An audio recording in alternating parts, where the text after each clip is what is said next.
Kasunod ng kaliwat kanang apela ng kampo ni FPRRD na hindi ito fit to stand trial sa ICC, ipinag-utos na ng pre-trial chamber ang medical examination sa dating Pangulo. Layo nitong matukoy kung nasa tamang kondisyon ang Duterte Patriarch para humarap sa pagdinig. Narito ang Agenda Weekend Report ni Hannah T.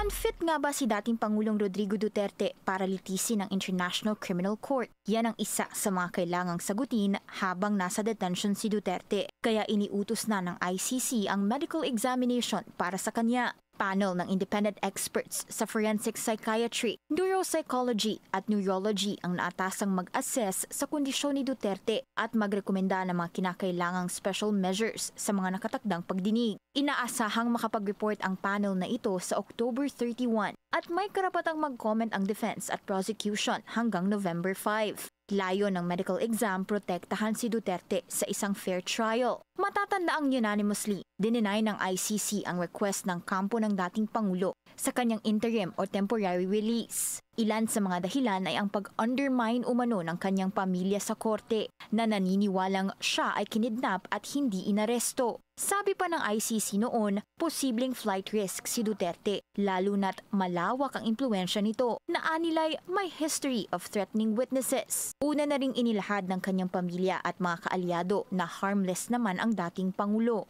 Noong Setyembre pa dapat ang confirmation of charges hearing nito pero pinuspone dahil sa naging request ng kanyang kampo dahil sa medical condition nito. May cognitive deficiencies na raw siya ayon kay Attorney Nicholas Kaufman. Impaired na raw ang kanyang memorya at hindi na kayang makapag-retain ng impormasyon tungkol sa nangyayari sa kanyang paligid. Si Duterte na ngayon 80 years old na ay inaresto noong Marso dahil sa crimes against humanity kaugnay ng kanyang madugong kampanya kontra droga. Para sa Agenda Weekend, Hannah T, Bilyonaryo News Channel.